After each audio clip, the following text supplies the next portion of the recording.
Paul, thanks so much for taking the time to talk to us today about your experience with a really landmark for-purpose merger. Rather than do you a disservice or try and introduce yourself, please tell us a bit about the Paul story, how you got here, and then start to introduce the this fantastic merger experience.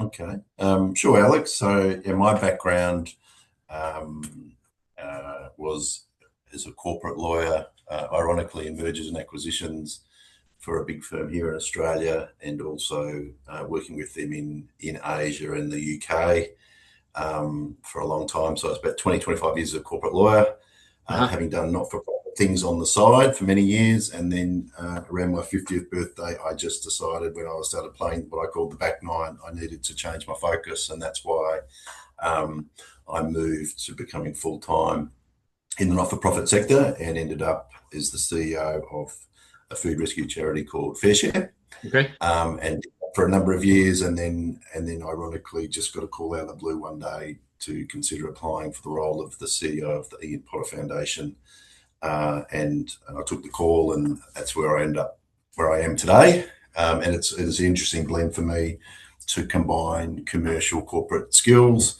as well as an interesting community, and it sort of brings it together into one role that I'd never really ever thought about or imagined. So Yeah. it's like in life, you head in a direction, but it's only when you look back you can join the dots in many Yeah. ways. And that's how it worked out for me. In the context of FareShare, um, that was an interesting one. FareShare was a very strong organisation. So in the food relief space, there's there's three organisations that are broadly national reach that Okay. rescue food or take donated food, um, and they are Oz Harvest, SecondBite, and Food Bank. Yep. And then there's one large organisation that does the cooking of the meals, and that was FareShare. So we had Okay. we have a kitchen in Brisbane and one in Melbourne that in aggregate would cook about 3.5 million meals a year, a volunteer model, all from rescued and donated food, often coming from Second Bite or Oz Harvest or Food Bank. Yep. Um, and what came apparent was that we were sort of we had our own duplicate logistics of rescuing food and distributing it out Yep. with these other organisations.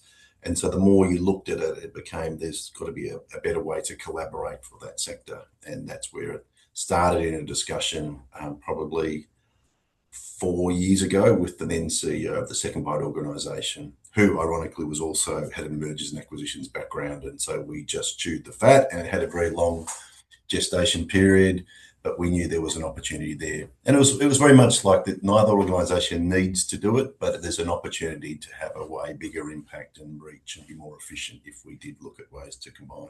Yeah, great. Yeah, Interesting that for neither party it came from a position of crisis, which is often a catalyst for merge yeah. conversations to get to the top of the list, but actually came as a was a proactive step. I assume the 1+1 equals three mentality informed discussion those early discussions.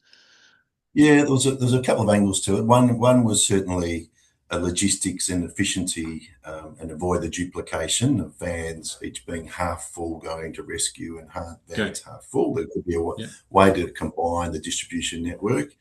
There was a second component that was really around food utilization and in putting food to its greatest and highest use. So you can rescue a tomato, but maybe it's not in the best shape to redistribute back out as a tomato because it's a bit bruised, but it's actually fine to cook with. So Okay. rather than that food then potentially going to waste from rescue, you can cook with it. So it was actually putting food to greater use. The third aspect was probably in the case of FareShare, having a national remit, which was be quite helpful for fundraising and partnerships. But probably the real reason behind it was a capability at the back end. And so what you'll find in both organisations, FareShare would have been about 60 people, and I think Second Bite might have been around 120 people nationally.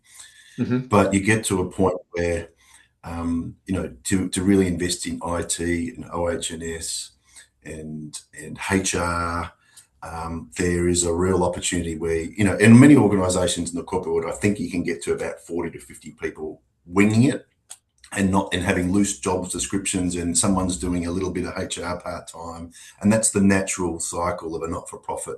They never invest in themselves, But at some point, you've actually got to say, no, we need to do this properly.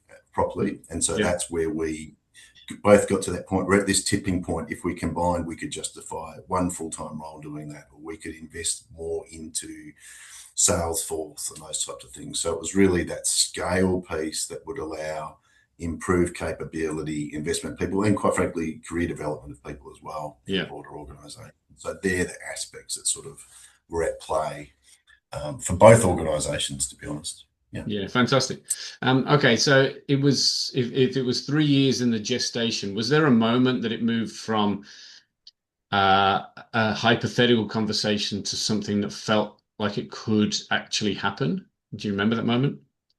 Um, no, probably like all these things, that sort of both organisations have to be. It was always going to be a merger, and both organisations, the timing had to be right for both. And I think FareShare probably realised the opportunity a year or two before SecondBite, and realising this is a really great step up for us Uh-huh. in terms of broadening impact and reach and distribution. But at the time, the SecondBite needed, they had a bit of transition going with their management team and board, that actually probably wasn't the right time, because you sort of don't want to do a merger until you're both at a comfortable base level, Yeah. or as you sort of allude to, be putting one that's in crisis with another one. It's sort of, you wanted to do it when it made sense for both, and that was Yeah. when they both came to the line. So the logic was always very clear, but when was the best time to do it? Yeah, fantastic. Yeah. And as that conversation evolved, um, did any non-negotiables get laid on the table from the two parties? Yeah, I think so. So probably the first thing would really be around um, a merger of equals. So it was very much, we didn't want this to be a takeover. So it really Yeah. needs to be a combination that we're complementary. And that was probably, there was no one needing to do this. It wasn't a crisis. So then that became, we want the board to be equal representation, etc. Okay. And the second one was probably brand. And often in any, whether it's in a corporate or a not-for-profit sector, it's the branding, that who's going to be what brand and who's going to win. And even if you call it a merger for equals, if one's seen or perceived to be stronger or better, that can set the tone. So it was very Yeah. much, we came to it from the lens of saying, let's keep both brands. They're both very strong brands. We can maintain both of them, and let's not make a decision anytime soon that there has to be a winner or a loser on the brand side of stuff. And so sort of, 18 months, 2 years on, we're still running both brands. At some point that may have to get looked at. Yeah. But we sort of came to the view that that's a nice to have, not necessarily a need to have. In terms of the agencies that we're supporting and what our mission is, the brand doesn't really matter. They don't really matter what brand is on the truck that's bringing the food, or what brand's on the carton. Yeah. Yeah. If you look at what real impact is. So we wanted to focus on that first. And at some point, the branding maybe is relevant for positioning and fundraising, but we can come back to that. And Yeah. so, but we very much wanted to be equal, and the brands were a big symbolic part of that. Yeah. Very sensible. So what was the corporate structure you ended up with? Oh gosh, that's a tricky question. So yeah, that was SecondBite was a company limited by guarantee, Yep. and FareShare was an incorporated association. So they were Okay. two different structures. So what we had to do in that one, and you're going to test my memory on it all, but effectively we turned FareShare into a company limited by guarantee, and then it had a share that was effectively became a subsidiary of SecondBite. So Okay. from a legal point of view, one became a subsidiary of the other. Yeah. And that was a very effective way of doing it, because you didn't have to move employees around and trigger tax and those types of scenarios, or change of control on issues. And so that was a much easier way to do it for us. But yeah, there was a little bit of a requirement around that, which required some technical input. And in many ways, that's, I think also with a lot of these mergers, good pro bono advisors are critical in terms of getting the help on some of those types of issues. Yeah. Do you want to give a plug to the pro bono support you got? We use a firm called Arda Block Lieber. We were very Okay. fantastic. They were fantastic, and there was a firm called Mallison's Kingwood Mallisons that was supporting SecondBite, and I think both those firms did it on a pro bono basis, which was very fortunate.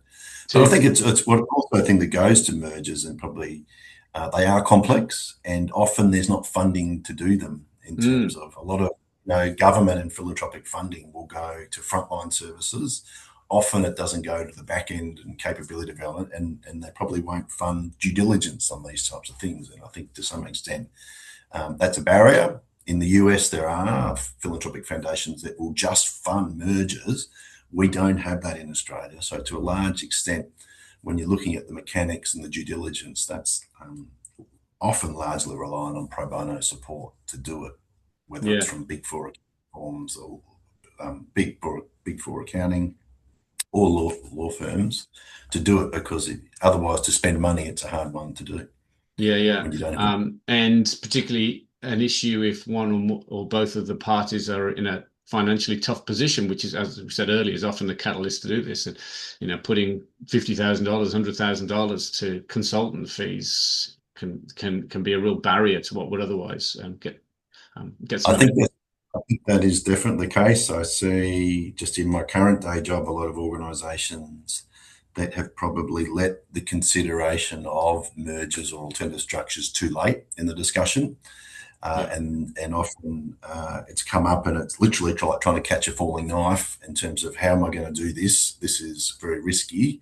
yeah, uh, and so I think boards and management team being proactive and once again come in that mindset, we don't have to do this, but how do we increase our impact through collaboration? And there's lots of ways to do collaboration, but and mergers is probably at one end of the spectrum of doing it. yeah, But I think that's the mindset that it requires, and I think in many ways, what's made some organisations successful in the last 10 years will needs to be different in the next 10 years, because I think sometimes you just can't grow your way out of solving a societal problem. And so, there is only a certain amount of government funding, and you don't want to be too dependent on it. There's only a certain amount of philanthropic funding. You can't necessarily just keep doubling it. And so sometimes to double your impact, you need to think about things differently. And I think collaboration's a big part of that. yeah, absolutely agree. I also have spoken to probably half a dozen organizations in the last 6 months who are looking at mergers as the alternative to voluntary administration, and it's just not a healthy position to have an effective merger discussion from. It might be Yeah, a preferable outcome, and it can't be discounted, particularly if you can put in place appropriate defenses and barriers against any insolvent trading. But it's much more yeah. effective when you have the time and space to be proactive, selective about the partner, go about things in a measured way, and that requires you to think not 6 months before you run out of cash, but 6 years before you do that, or at the point at which there's some strength and stability in order to achieve greater social impact. Look, I completely agree with that. There's sometimes I look at this issue. Every organisation will have a mission, and then it also has a corporation or organisation sits behind it. And sometimes those two things are in conflict. And sometimes there'll be an organisation that's our mission, and therefore to achieve it, we have to grow and we have to be two or three times the size, and we need more money, and we want the hockey stick of growth. Versus, you can actually achieve your mission, and you might not need any more money if you have the mindset that we're going to be open IP and share what we know and rewrite the playbook. I sometimes call it the Jim's franchising model. There are other ways. If you just shared what you do, and it may or may not be under the same brand, you can achieve your mission, and you don't necessarily have to do it. Yeah, But a lot of organisations will think that they're the only ones that can do it, and they have to do it, and they're the best. And I'm not being critical of that, but sometimes it's not a sustainable or scalable model to be centralised. Yeah. 100% agree. Okay, let's talk about a couple of the important considerations for leaders going through a merger process. The two CEOs into one and the two chairs into one conundrum is often paralyzes leaders with fear and stops them even starting down this path. How did you navigate those decisions? Yeah, it's very difficult. If I compare not for profit to the corporate world, having done mergers, I actually think not-for-profit ones are harder in some ways. And in many ways, it's because not-for-profits are highly emotive and the people are passionate and they love what they do. And in many ways, the passion of the not-for-profit people and organisations is its strength, but it can also be its weakness. Uh-huh. And in corporate world, sometimes the driver for mergers is less around, maybe a little bit less of the passion, but it's actually more on logic and financial returns that is actually the key driver. And so my reflection is they're the culture and the people, the critical decide influencer of success here. In the case of the CEO, when we got those discussions started, we made it very clear that there was, in the early days, certainly when I was at FareShare, that if we're going to put together, I wouldn't expect or want the role to be the combined CEO. And so it would immediately sort of let the air out of the tires on that being an issue or a potential thing. Yeah. As we progressed in later on in the discussions, we made it quite clear that SecondBite had a new to role CEO, and having a new person that had only been there 6 months could be the perfect. They came with great skills and credentials and don't come anchored in one long history of one organisation. So in many ways, we were fortunate to have someone who's relatively neutral to come and do that role. In relation to the chairs, we decided to do co-chairs, and we still have that today. We have co-chair, and that works. It's a bit unusual. It may not be a long-term solution, but from a transition point of view, it's worked out very well because those two individuals are very complementary in skill sets and what they bring in terms of different knowledge for the sector.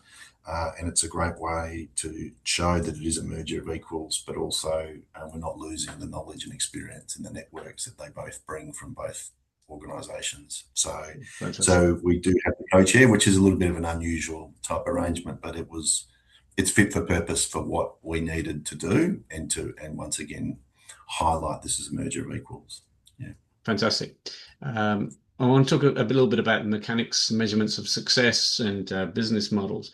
Would I be right in thinking that at the point at which you moved from a hypothetical discussion to something that was starting to become real, there had to be some sort of business case created to proceed down this route? And then secondly, a year on from, or just over a year, I think, on now from the merger, has it delivered what you thought it would? Yeah. Yes. So the first question is yes. There has to be, each party had to do due diligence on the other to be comfortable that they were doing the right thing for the organisation and its mission. And with that came a sort of combined business case of merging the entities, both from a financial point of view, and that goes through looking where there's duplication in funding and making sure they're complementary and what funding could be at risk by a merger, and more importantly, what funding could be attracted by the merger. And then secondly, the business case also looks at what is the incremental impact that the merger could have, what I call the but-for test, what but for this merger we might not have been able to achieve separately. And that was around, the ability to increase volume and efficiency, the capability of the team, and the reach of food distribution. By combining the network, where could we get to places that we might not have otherwise have got to, and the financial stability and sustainability organisation. In many ways, from a government funding point of view, that it opened up opportunities that might not have otherwise existed. So that was the business case, looked at the financial and the non-financial metrics around that. And an org structure, and 18 months on, it's achieved what has been set out to achieve there in terms of the volume and the quality and the reach of the distribution has improved. In many ways, the agencies that are being distributed now have a one-stop shop rather than two organisations, so we've made it simpler for them, and we've been able to grow and expand a number of the programs, which was always the intention. So Yeah, fantastic. those bits have gone well. I mean, and the other bit, the hard bits is the, it takes time on the human side and the people side and the cultural adjustment that comes with that. And that sort of alluded to that before. That's not easy. That takes time, and getting passionate volunteers and passionate staff to realise it's different and it's new, and it doesn't have to be better or worse. It's just different in terms of um, we're now a combined organisation, and in some ways, in the not-for-profit world, you collaborate with people in your sector, but you also compete with them a lot. Yeah, You're 100%. Yeah. competing, and that goes through the whole organisation. That you like to think, what's your point of difference? And FareShare people might have thought we're better than SecondBite, and SecondBite might have thought they're better than FareShare in the past. And in some ways, you've got to elbow at the other one to get funding. So you've got to differentiate yourself, and you're sort of competing. But then you come to this new paradigm where you look at it differently, and that's just human. That's just human nature, and that transition takes time. Yeah, fantastic. Do you know the headline metrics in terms of dollar savings, increased income, and number of clients or volume of food delivered?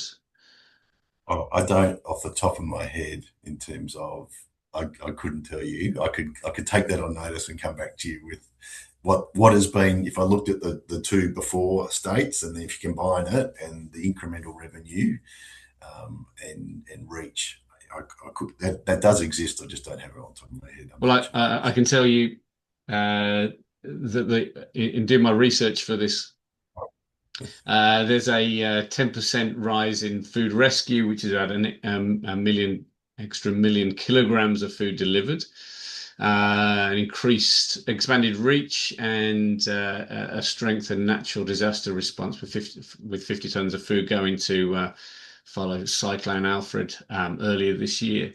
So there were some good numbers when it comes to increased impact, which is the ultimate driver. But I'd be really interested to see if we can find out what the financial metrics look like, percent of overhead saved or increased revenue as a result of Yeah, the it's collaboration. interesting on those metrics. So it's quite. I look at things in two metrics. So if I could look at it, the cost per kilo or the cost per meal on what I call the baseline business, and they are favourable in terms of we have become more efficient and the like. And that's a reflection of avoiding duplicated assets, but it's also improved capability in the management team when you combine the best of both worlds and you learn from each other. But there's also parts of the metric where I'm quite intentionally gone the wrong way because we want to invest in better quality meals and better presentation of the meals. We Okay. want to put the right meals to the right person. So we come from a mindset where often in the food relief space, it's supply push rather than demand pull. It's like we've got food, here it is, that's what we're, and if you focus on just trying to cut and trying to drive volume, then you can be driven by just the push mentality versus actually to do really good quality meals and present them in a really dignified way. It's actually, you don't want to give the vegetarian the meat dish. Okay. And Yeah. so, how do you actually spend the time with this increased capability and it could be warehouse management systems and when you invest in that, it costs money, but you're actually getting a way better outcome. And so, there's some programs that we are doing where are quite intentionally probably pushing costs up because that's what I think is necessary. And it's only when you can, you can have the quantitative measures, but it's very important to have the qualitative measures. 100%. And they're the ones that I think it's only when you get together and that combined capability that you start actually prioritizing some of those things. And for fundraisers, they love the qualitative. It's like actually you're putting the community and the people you're trying to support at the center of things. And if that costs a bit more and takes a bit longer, it's a bit hard, that's a good thing. That's a good Yeah, investment. absolutely. Okay, great. Couple of last questions, Paul. What did you get most right through this process, and what did you get most wrong or underestimate through this process? What do we get most right? I think it's probably the investment in staff and people and realizing this is a chance to get better people, spend more on people, give greater clarity and development of people in the organisation. That has been a focus and a priority. What have we not got right? I think you look back on a lot of the cultural softer stuff, and we could have slowed down, and we could have, particularly volunteers. So FareShare Mm, is a volunteer-driven organisation, less yeah. so SecondBite, and that was quite a unique defining feature of FareShare. And I think, um, could we have spent more time with our volunteers who come every week into that kitchen to get them on the journey to understand what's happening and why? Because you sort of deprioritize. You focus on your staff and you focus on your funders, Yeah. and that's sort of natural human behaviour. But the workforce and the heart and soul of the organisation FareShare is the volunteers, thousands of them that come every week. And if I look back, going, gosh, we had to make some choices. Probably, if we could have, we would have invested more in volunteers because they're the heart and soul of the organisation. They're donating their time, and they are the great ambassadors for this organisation. So Right. more time there, and that's just a unique feature of the nature of a volunteer-led organisation, that Mm. you sometimes prioritise other things, and it's a great reminder that they are the key. Yeah, Yeah, and the heart and fantastic. soul. Great lesson for any other volunteer Mm. heavy or volunteer led organization to keep in mind.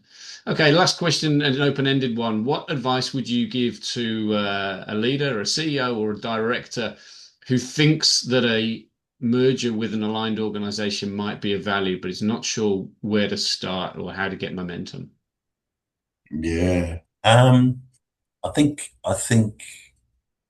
thinking about it early in your strategic plan and looking at it from the point of view, is there a smarter way to achieve our mission than the way we're doing it or have done it in the past? And collaboration, once again, mergers is one form of collaboration, but there's lots of other ways. And we, in fact, SecondBite and FareShare had an MOU for many years in place Okay.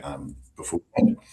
And to get the board thinking at a high level above the individuals and above the organisation, just come back to the mission, and is there a way to really focus on achieving that mission?